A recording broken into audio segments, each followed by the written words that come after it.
Hello दोस्तों, welcome back to रोजाना market update. क्या आप जानते हैं पिछले 10 साल में भारत की सोलार कैपेसिटी 4000% से बढ़ गई है। अगर आप रिन्यूएबल एनर्जी सेक्टर में अपॉर्चुनिटी ढूंढ रहे हैं तो ये वीडियो आपके लिए गेम चेंजर साबित हो सकता है, क्योंकि आज के वीडियो में हम डिस्कस करेंगे इंडिया के सोलार सेक्टर की, जहां अदानी ग्रीन एनर्जी का प्रॉफिट 82% CAGR से बढ़ गया है और टाटा पावर का roof top solar business 158% grow कर रहा है। गवर्नमेंट ने भी 75,000 करोड़ की स्कीम्स लॉन्च की है। अगर आप चैनल में फर्स्ट टाइम आए हैं तो चैनल को सब्सक्राइब करना ना भूलें, क्योंकि हम डेली यहाँ डिस्कस करते हैं market news, IPO analysis, quarterly results और बिजनेस केस स्टडीज। तो स्टार्ट करते हैं इंडिया के सोलार रेवोल्यूशन की पूरी कहानी। पहले बात करते हैं आज इंडिया का सोलार सेक्टर कहाँ खड़ा है। जुलाई 2025 तक के भारत की टोटल सोलर कैपेसिटी 119 गीगावाट्स हो चुकी है और ये सिर्फ एक नंबर नहीं है। इसका मतलब है कि हम दुनिया में तीसरे नंबर पे है, चाइना और अमेरिका के बाद। 2024 में हमारे पास सिर्फ 2.82 गीगावाट सोलर कैपेसिटी थी और आज ये 119 गीगावाट्स है, यानी 41% इंक्रीज और 4000% की ग्रोथ। यह है ट्रांसफॉर्मेशन की असली ताकत। और बात सिर्फ कैपेसिटी की नहीं है। 2024 से 2029 के बीच इंडियन सोलर मार्केट में 754 बिलियंस की ग्रोथ प्रोजेक्टेड है,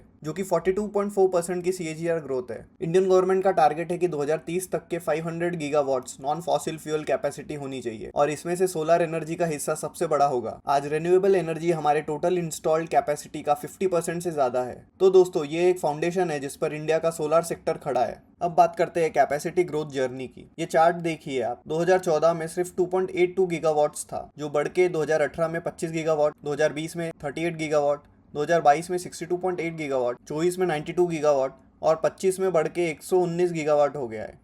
और आगे का प्रोजेक्शन है कि 2027 तक के 165 गीगावाट होगा और 2030 का टारगेट है 280 गीगावाट। ये एक्सपोनेंशियल ग्रोथ है, हर साल कैपेसिटी ऑलमोस्ट डबल हो रही है और यही वो ट्रेंड है जो लॉन्ग टर्म इन्वेस्टर्स को एक्साइट करता है। अब बात करते हैं सबसे इंटरेस्टिंग पार्ट, जो है मैन्युफैक्चरिंग। क्योंकि पहले हम चाइना से सारे सोलर पैनल्स इंपोर्ट करते थे, लेकिन अब सिनेरियो पूरी तरह बदल गया है। सोलर मॉड्यूल मैन्युफैक्चरिंग की बात करें तो मार्च 2024 में 38 गीगावाट्स की मैन्युफैक्चरिंग थी, जो बढ़ के मार्च 25 में 74 गीगावाट्स हो गई है। एक साल में डबल हो गई है। सोलार सेल मैन्युफैक्चरिंग की बात करें तो मार्च 2024 में 9 गीगावाट्स थी, जो बढ़ के मार्च 25 में 25 गीगावाट हो गई है। ये 3 गुना इंक्रीज है। और 2027 का प्रोजेक्शन है 165 गीगावाट मॉड्यूल कैपेसिटी और 100 गीगावाट सेल कैपेसिटी। गवर्नमेंट की approve list of models and manufacturing, जिसके अंतर्गत 100 गीगावाट कैपेसिटी ऑलरेडी अप्रूव्ड है।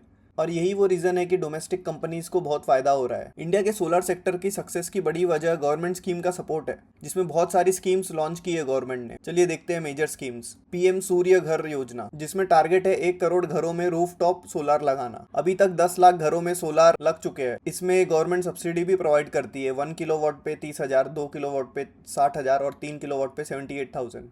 यानी कॉमन मैन को भी सोलर अडॉप्ट करने का मौका मिल रहा है। दूसरी स्कीम है PLI स्कीम, जिसकी वजह से 41,000 करोड़ का इन्वेस्टमेंट आ चुका है और 11,000 से ज्यादा नौकरियां भी क्रिएट हुई है। थर्ड स्कीम है सोलर पार्क स्कीम, जिसमें 53 सोलर पार्क्स अप्रूव किए गए 13 स्टेट्स में, जिसमें से ऑलरेडी 13,896 मेगावाट ऑपरेशनल है। और लास्ट स्कीम है ALLM plus basic custom duty. ये स्कीम से डोमेस्टिक मैन्युफैक्चरिंग को प्रेफरेंस मिलता है। गवर्नमेंट का सपोर्ट इतना स्ट्रांग है कि ये सेक्टर आने वाले सालों में और तेजी से बढ़ेगा। अब बात करते हैं कौन से स्टेट सोलर रेस में सबसे आगे है। नंबर 1 पे राजस्थान है। 2024 में राजस्थान ने 7.09 गीगावाट कैपेसिटी ऐड की है। यहाँ भदला सोलर पार्क है, जो कि दुनिया का सबसे बड़ा सोलर पार्क है। नंबर 2 पे है गुजरात, जिसने 4.32 गीगावाट कैपेसिटी ऐड की है। खावड़ा रिन्यूएबल एनर्जी पार्क है, जो 445 स्क्वायर किलोमीटर में फैला हुआ है। ये जल्दी वर्ल्ड का लार्जेस्ट पार्क बनने वाला है। नंबर 3 पे है महाराष्ट्र, जिसने 1.73 गीगावाट कैपेसिटी ऐड की है। नंबर 4 पे है तमिलनाडु, जिसकी टोटल इंस्टॉल्ड कैपेसिटी है 9,414 मेगावाट। और नंबर 5 पे है कर्नाटका। 2024 की 29% इंस्टॉलेशन यही हुई है। ये स्टेट्स है जो इंडिया के सोलर स्टोरी को आगे बढ़ा रहे हैं। अभी तक हमने इंडस्ट्री को समझ लिया है।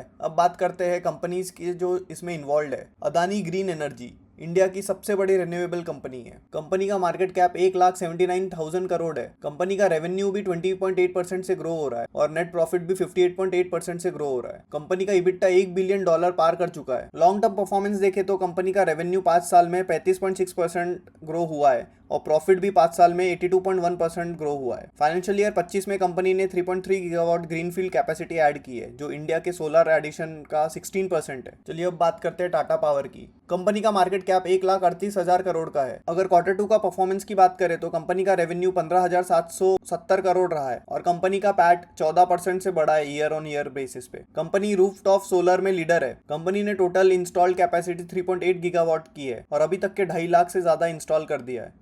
कंपनी का Q2 का रेवेन्यू 158% बढ़ गया है। मैन्युफैक्चरिंग की बात करें तो करंट कैपेसिटी अभी 4.3 गीगावाट सेल और मॉड्यूल्स की है और कंपनी का प्लान है 10 गीगावाट वेफर और इनगोट प्लांट लगाने का। चलिए और कंपनीज है जो ये सेक्टर में इन्वॉल्व है उसका डिस्कशन कर लेते हैं। JSW एनर्जी, जिसका मार्केट कैप 90,000 करोड़ है लगभग। सुजलॉन एनर्जी, कंपनी का 3 साल का रिटर्न रहा है 825%। तो दोस्तों ये है वो कंपनीज जो सोलार सेक्टर को लीड कर रही है।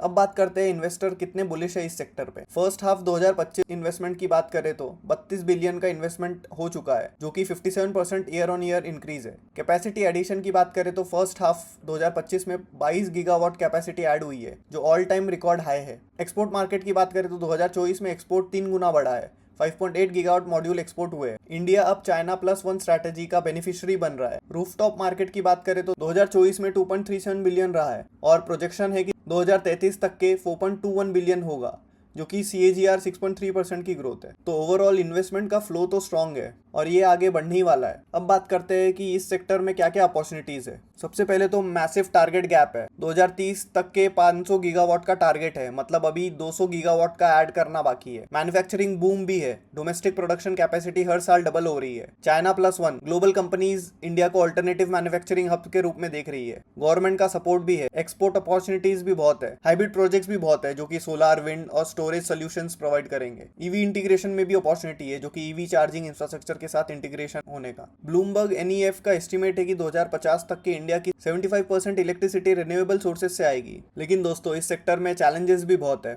चलिए डिस्कस कर लेते हैं। सबसे बड़ा चैलेंज है इंपोर्ट डिपेंडेंसी। अभी भी 60% मॉड्यूल्स चाइना से इंपोर्ट होते हैं, जो 30 बिलियन का एनुअल इंपोर्ट बिल है टोटल। ओवरऑल कैपेसिटी रिस्क भी है। प्रोडक्शन कैपेसिटी अभी 60 से 65 गीगावाट की है, एक्चुअल डिमांड अभी 45 से 50 गीगावाट की ही है। तो ओवरऑल ये कंसोलिडेशन ला सकता है। ग्रिड इंटीग्रेशन इशू भी है, इसका मतलब ट्रांजिशन लॉसेस अभी 16.4% है, जो कि बहुत ज़्यादा है। रूफ टॉप सोलर इंस्टॉलेशन में अभी 2.5 से 3 लाख रुपए लगते हैं पर इंस्टॉलेशन, जो कि कॉमन मैन के लिए अभी भी बहुत एक्सपेंसिव है। एडवांस R&D की बात करें तो अभी भी हम बहुत पीछे हैं। चाइना डोमिनेट करता है 90% ऑफ पॉलीसिलिकॉन और 85% ऑफ सेल ग्लोबली, और सोलर वेस्ट मैनेजमेंट की कोई पॉलिसी नहीं है अभी तक। तो चैलेंजेस तो है बट अपॉर्चुनिटीज भी बहुत है। तो दोस्तों क्या है फाइनल टेक अवे? इंडिया का सोलर सेक्टर एक मैसिव ग्रोथ ट्रेजेडी है। गवर्नमेंट का स्ट्रॉन्ग सपोर्ट भी है। टॉप कंपनीज जैसे कि अदानी, टाटा कंसिस्टेंटली परफॉर्म कर रहे हैं। 2030 तक के 500 गीगावाट का टारगेट भी है। मैन्युफैक्चरिंग में भी सेल्फ सफिशिएंट हो रहे हैं अभी। अगर आप लॉन्ग टर्म इन्वेस्टर हो तो सेक्टर डेफिनेटली देख सकते हो, बट ये कोई भी तरह का रिकमेंडेशन नहीं है, ये सिर्फ एजुकेशन एनालिसिस है। तो दोस्तों ये था इंडिया की सोलर सेक्टर की कंपनी का बिजनेस एनालिसिस। अगर आपको वीडियो पसंद आया तो लाइक जरूर करें, शेयर करना अपने इन्वेस्टर फ्रेंड्स के साथ, और चैनल सब्सक्राइब नहीं किया है तो चैनल जरूर सब्सक्राइब करें।